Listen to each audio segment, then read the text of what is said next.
closed the door behind me and took off my shoes with some effort. It seemed like I hadn't been home for an entire day, but the clock said it was only 2 in the afternoon. I still felt slightly dizzy from yesterday's whiskey, so I just wanted to fall into bed and sleep until evening. But first, I need to resolve the issue with Kagome and figure out why nobody was picking up at the restaurant. But as soon as I walked to the phone, it rang. Great. It had to be her. It's not. Hello?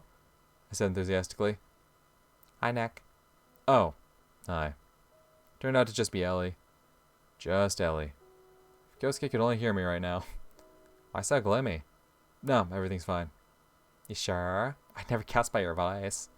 Obviously some things in my life weren't fine, partially because of her. 100% sure. I tried to make myself sound friendlier. Well, alright then. I'm calling because... Have you thought about our offer? Yeah, see, I've thought about it, and no, not happening. She seemed pretty worried. What offer? Come on, about playing bass for Zed Fields. I drawled. I completely forgot about that. First thing in the morning, there was Kagome, then her own grandfather, and finally Catherine, all trying to distract me from this important question. Still, Ellie was waiting for my response. Well, I told you I'd think about it, and I'm thinking. How much longer do you think you'll be thinking? Her honestly inappropriate persistence began to irritate me. You were the ones who gave me time until Monday. Yeah, sure, but maybe you've already decided. Elizabeth, I've been a little busy with slightly more important things the whole day, like talking with your grandfather. Not that I've been meaning to hide anything about that conversation, but it might have been a better idea not to bring it up at this exact moment. Oh God, what is it this time? In her voice I heard notes of irritation rather than surprise. Well, he knows I was at your studio yesterday. Ellie took her time replying. Sorry, I noticed people kept an eye on us, but nobody's ever had a problem because of that. Sorry if you... No, it's not a problem. He's just worried about his granddaughter. I get that. Worry and control are not the same thing. I guess. Did he say anything else? Would it be a better idea to recount the entire conversation or just stop there? Not really. Not that she was listening to me anymore. Right, does he have to constantly meddle with my life? I'm a grade A student, I'm taking extra classes, preparing to get into university, everything the way he wants. And he's trying to take away my only escape. I don't think it's about... If he hadn't interfered in her musical career before, what had changed now? Do you realize how scummy that is? Of course I do. I agreed, anything to calm her down. Sorry, again, I'll definitely talk to him, and Kobayashi Corporation will never bother you again. As much as I wish that to be true, it was hard to believe. Don't. I've already forgotten about it. Honest. Nick, if it's going to affect your decision at all, she said in a concerned tone after a moment's pause. I promise you, it won't. I was already regretting telling her about the visit to her grandfather. Then I'll call you tomorrow?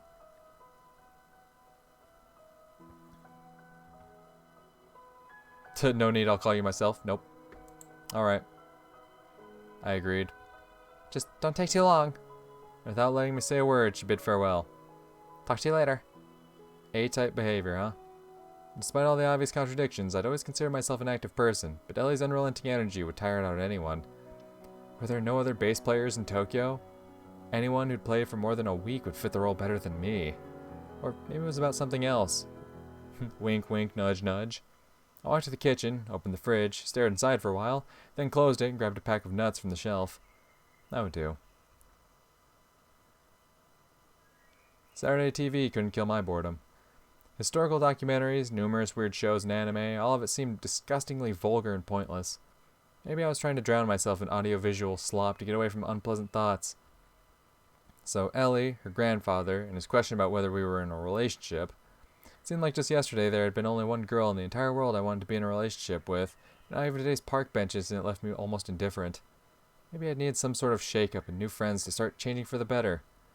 If, of course, I had the right to think of letting Catherine go as a change for the better. Yes. But there was also something else. Damn, right, Kagome! I jumped up and rushed to the hall. Before I even grabbed the receiver, the doorbell stopped me. That must have been her. Homie, how many times can you do this? This must be her, this must be her, this must be her. I was about to find out what happened to the phone and gifts of C. However, it turned out to just be Michael. Yup. Oh, it's you again. I grumbled, disappointed. Good to see you too. Why again? Never mind. Do you have anything you want to talk about, or are you just dropping by? I do, actually. Let's make it quick. I'm a bit busy now. Looked over my shoulder at the empty house with some doubt. It's about Catherine. Catherine. I thought she clearly told him not to talk to me about our relationship. What about her? May I come in? Of course you can. I grumbled again, not even trying to hide my irritation. Tea? Coffee? No, thank you. He patiently pretended not to notice my sarcasm. Then I'm listening very carefully. I talked to Catherine today. Glad to hear she talks to someone at least. Nick, I like her. That's why I'm here. I understand you two used to be in a relationship. But not anymore. Finally, Michael expressed at least some emotion and frowned. You don't seem to be surprised at all. I could guess it all from your face. My voice sounded unsure, but I couldn't just tell him I'd eavesdrop on their conversation. I'd never noticed you were so perceptive. Got a problem with that? No, it's just an observation. Intentionally or not, Michael was beginning to aggravate me. Let me continue. If you don't mind, I'd like to try. Do you need my permission? I need to know that nothing would change between us afterwards. At first, I couldn't understand what the hell he was doing this for. Michael seemed to be stuck with some idea of chivalry that had long been outdated for a good 500 years now. But then I realized the situation was far more banal. He was just trying to account for every possible scenario. If Catherine were to agree, someone could think he'd shamelessly taken advantage of a temporary breakup. After all, we were in Japan. With this, he would be off the hook, permission granted, no objections left. So you need my blessing, not my permission. I smirked and for some reason put a kettle on the stove. I don't think the choice of words changes the point. Yeah, except not being a priest, I can't give you any absolution. If you see it that way. I just don't get the point of this conversation. Then you're against it? Jesus, what difference does it make if I'm for or against it? If I say I mind, are you going to leave her alone? I need to know in advance. You didn't answer the question. In the end, it'll be up to Catherine to make the decision. What the hell are we discussing here? I almost shouted. Most likely it wasn't so much about Michael himself as about the fact that his stupid interrogation had reopened an old wound. Lately, thoughts about Ellie and Kagome had helped me avoid the unresolved situation with Katya, and most importantly, I was okay with that. Maybe I wouldn't even mind for things to stay this way forever. Catherine would continue to exist in a sort of superposition. Everything would be seemingly long over between us, but at the same time, there she'd be. Within arm's reach, I could just approach her and start a silly conversation about the weather. Nick, I've come to you as a friend. Have you? What would you say if you were in my shoes? Depends on what I felt at that moment. What he felt. I grumbled and took the kettle, filled with boiling water, off the burner. But Michael also had a point. My answer would hardly matter. Most likely, I just didn't have the courage to admit to myself that I was afraid to move on. You know, I'm very glad she came back. I really am. Oh? He raised his eyebrows. Otherwise, I would have suffered God knows how much longer because of a person that no longer exists. No longer exists. I think you know her. No, but I'd like to. I'd have to be disappointed. That's resentment talking. Yes, Misha, exactly that. I got annoyed. What am I supposed to be feeling here? I'm a human being, not an android like you. Michael didn't react to my insult. Apparently he'd come prepared with an infinite amount of patience. So sort it out between Catherine and yourself without dragging me into it. Does that mean you don't mind our relationship? Do whatever you want. I don't give a damn. I waved my hand. Then I wouldn't dare to take any more of your time. I'll find the exit. His hypocritical good manners made me flinch, and it took a significant conscious effort to restrain myself from throwing something heavy at him. So what had just happened? Had I abandoned any hope of getting together with Catherine ever again? Hell yeah! Even though that was the most obvious explanation, something about it seemed fundamentally wrong. If Catherine started dating someone else, or if she had been dating before in the US, could that fact itself change my feelings? I doubted it. It'd be more like additional fuel in my stove of self-flagellation, but no more of that. But right now I felt no sadness or sorrow, only resentment, as if something important had been taken from me. Was it Catherine? She'd successfully done it herself a year and a half ago. No, it's more correct to say I was stripping myself of feelings that had been hurting me for so long. The most frightening revelation was that deep inside I liked it. It felt like I was throwing a 100-pound bag of old junk off my shoulders. The endless angsty introspection brought a feeling of pulsating pressure to my head, as if someone had put a flat ball inside my skull and started pumping it up. Luckily, I didn't suffer from solipsism, and I knew the world around me continued to exist despite my internal turmoil. Kagome still wasn't picking up. I was getting seriously worried and decided that Gifts of Sea couldn't do without a personal visit from me. What if everything was alright and there was just some problem with the line? As I imagined Kagome's annoyed face, her indignant voice sounded in my head. Looks like it's high time to panic. I was aimlessly walking from one room to another, and at some point my eyes stopped on the bass guitar that was patiently waiting for its moment. Could I even think about it after the conversation I'd had with Kobayashi Jun today? But was that the only reason for my hesitation? If not for Kobayashi Corporation and the KGB, would I have agreed without a second thought? What about Catherine? What the fuck about Catherine? Who cares? Get off of Catherine! God damn! Alright, let's say that after the conversation with Michael, her issue was resolved. Resolved? That easily? I smirked and picked up the bass. What about Kagome? Of course, if I were to take Kobayashi Corporation out of the equation, the factor that had fostered our acquaintance would be gone too. For some reason, this thought made me uncomfortable. I was even more exasperated by the thought that I wasn't in control of my own life. If Ellie had asked me to become a bass player just a month ago, would I have refused? What a poor choice of the moment. A feast in time of plague. Not to mention that Ellie knew that I was going through a rough period in life. But do people always come across these opportunities only when they're ready for them? I completely lost track of time, frenziedly playing the same part until evening. The song I'd been rehearsing yesterday was Zed Feels. Soon enough, I rubbed my fingertips raw, but I didn't care. Felt as if I was running away with something, trying to suppress my thoughts with the low frequencies of the bass guitar. The thought that no matter how dearly I wanted to stand on the same stage as Ellie, the dream would never come true. When it was completely dark outside, somebody rang the doorbell. I was so tired of looking for enemies everywhere that I just walked to open it, fearing to think about all the possible dangers that could be waiting on the doorstep, and this time it's actually Kagome. And it turned out this was when I should have been most cautious. The night guest was Kagome. Not alone either, but accompanied by her grandfather. There were bags and packs in their hands, and they both looked tired and worn out. To what do I owe the honor? Our restaurant burned down. Oh, shit! Kagome finally forced out without raising her head. Your restaurant burned down? I slowly repeated, trying to understand the meaning of the words. Why? Because it was made of wood. True. Oh, right. I just didn't know how to react to something like that and kept standing there dumbfounded. The old man apparently didn't really understand what was happening and what he was doing there.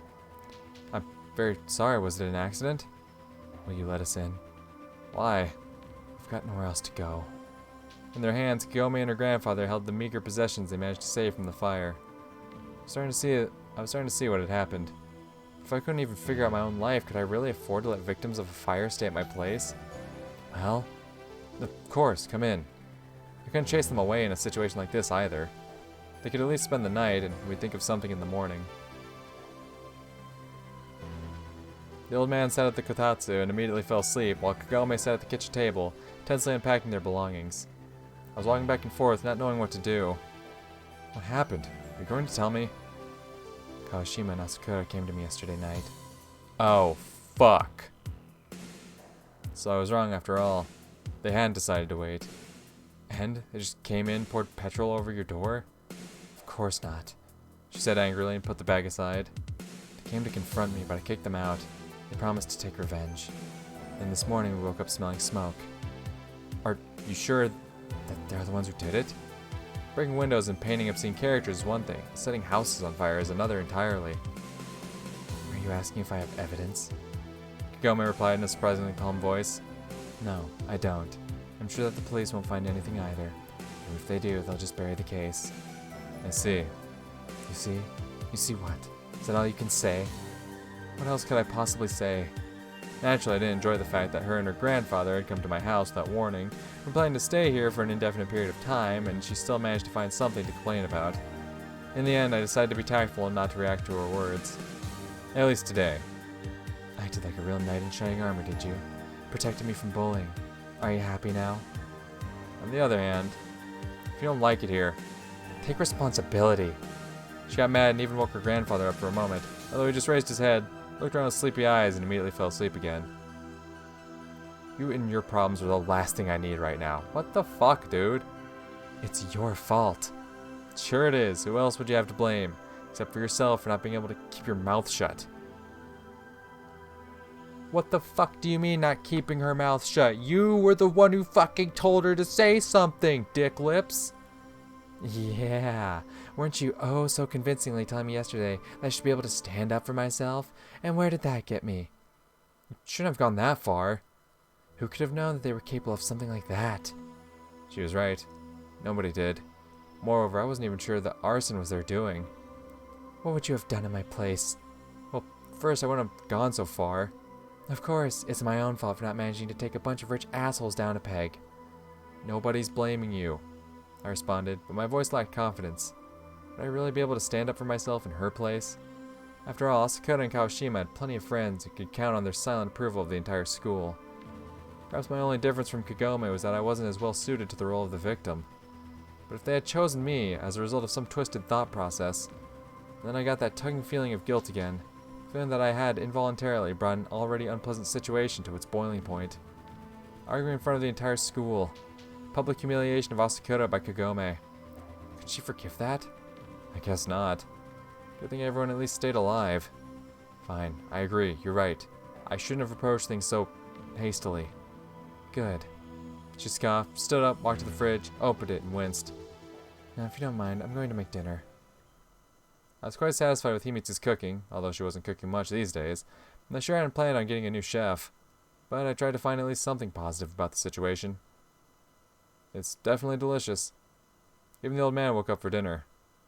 Your name is Nico-kun, I think. Yes. Thank you for letting us stay, Nico-kun. We don't have any relatives in Tokyo, and all our money burned in the fire, so we couldn't even stay at a hotel. Yikes. Somehow Kagome hadn't even mentioned their money.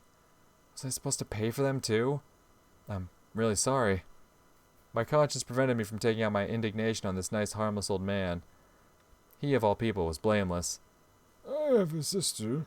She lives in Hokkaido. As soon as I contact her, we'll leave right away, and won't bother you any longer. No, it's fine. I live alone anyway. What about your parents? They died in a car accident 1.5 years ago. Oh, I'm very sorry. So young and already all alone. Although I was even younger when... Granddad, nobody wants to hear that. Kagome interrupted him rudely, having not even touched the food. He just sighed in response. Apparently he was used to such treatment. Strangers don't care about 100-year-old stories. But Kagome-chan, someone who helped you in a difficult situation is no longer a stranger. She just scoffed and turned away. You must forgive her, Nico-kun. Kagome had been living with her mother almost her entire life. We haven't talked much, only when her mother died. Granddad! Kagome growled, and the old man had to stop, even though I would have gladly listened to what he had to say. As he said, we aren't planning to stay any longer than necessary. When we finished eating, Kagome washed the dishes without saying a word, while I took a couple of old futons out of the closet, put them in the empty room where my parents used to sleep. The old man immediately went to bed, while Kagome and I returned to the kitchen. Are you really going to give up everything and move to Hokkaido? What about your father? Of course not. But grandfather is already having it hard enough. The restaurant was his life's work. Left alone with me, Kagome started to act much calmer. Meaning? What? That you're going to stay here for an indefinite period of time? Maybe. Does that bother you? How should I put it? I'd already somewhat recovered from the shock and come to terms with the fact that I'd probably need to spend at least some time living under the same roof as Kagome. Yeah, that sounds awesome. Do you hate my company that much? Fuck no, I don't. Are you kidding me? Like, if it weren't for the fact that, you know, your restaurant burned down in a fire, I'd be celebrating. Like, hell yeah, we get to fucking spend some quality time with Kagome. Hell yeah. Normally I'd be like, whoop whoop, break out the fucking whiskey, shots, you know? But also it's like, oh damn, like, your house and your business went up in flames. There's nothing to celebrate there. The circumstances are not anything worth celebrating. What does it have to do? What if I showed up at your restaurant yesterday and said that my house burned down and I was going to live there? But we didn't have any free rooms. And you've got a mansion. If that's all you're looking for, you could have gone to Ellie's place. grumbled out. She must have a palace. How's she doing, by the way? Kagome asked without a hint of resentment. How am I supposed to know? Really? She smiled for the first time. Listen, I've had more than enough experiences for today. I'm going to sleep. Good night. Good night. What, that's it? You're gonna argue or talk back to me? No, I'm going to sleep too. I tossed and turned in bed for a while, trying to somehow sort out all the events of the day in my head. Though one thing was clear, Ellie would have to find another bass player. True.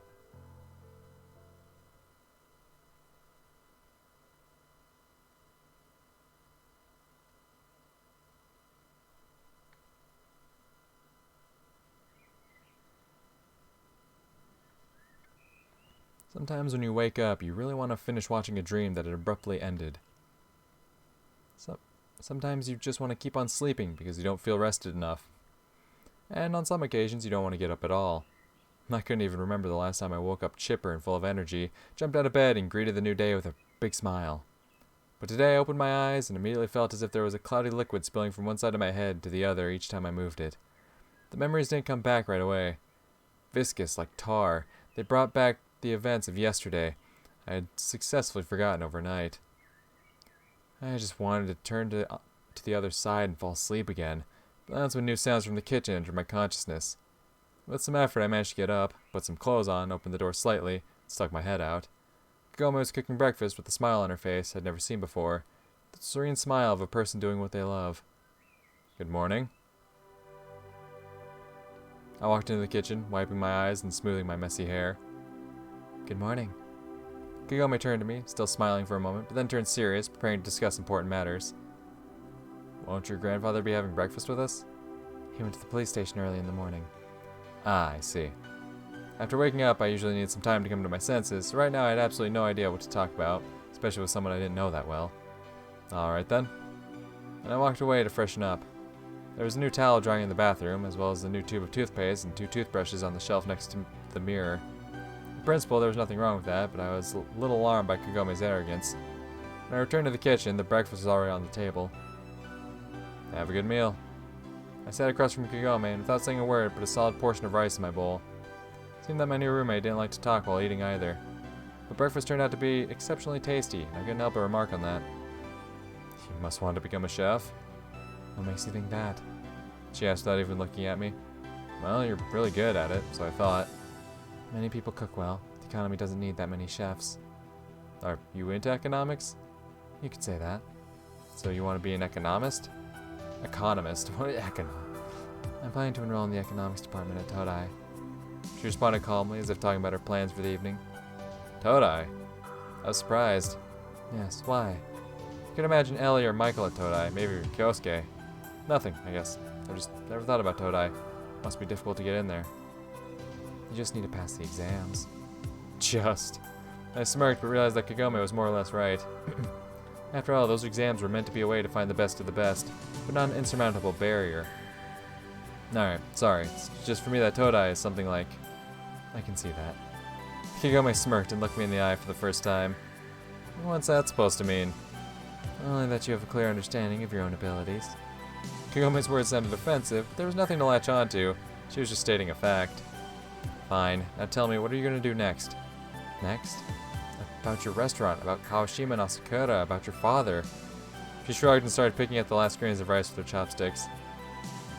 Right, now it's all my responsibility, is that it? I asked sarcastically, but Kagome didn't react in any way. Yesterday your granddad said that you have no money left. How much do you need? Wait, I'll go get my wallet.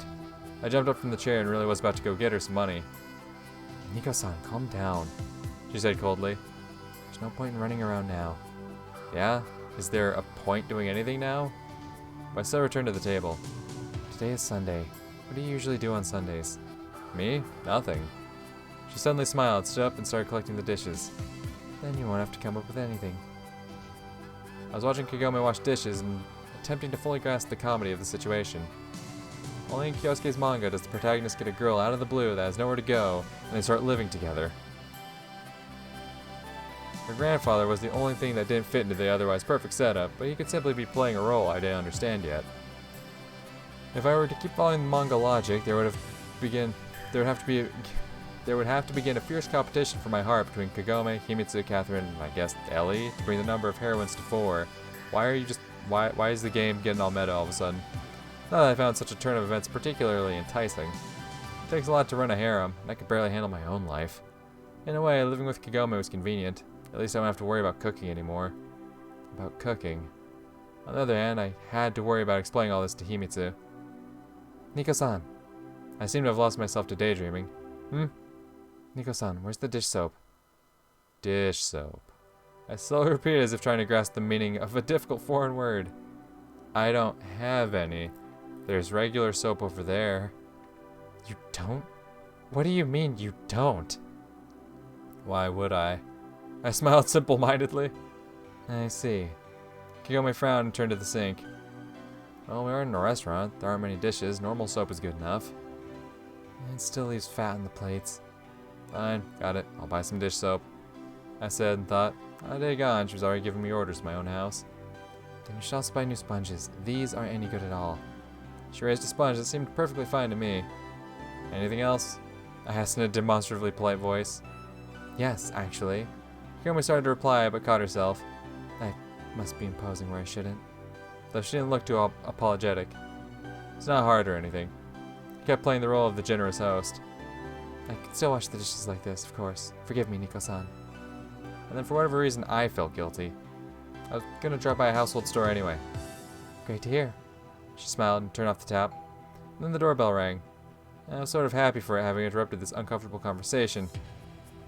Grandfather must be back already. Kagome brightened up and hurried to the hall. I stood up and followed her. But the person standing at the doorstep was... Ellie. Fuck! Ellie. You said you would call the next day.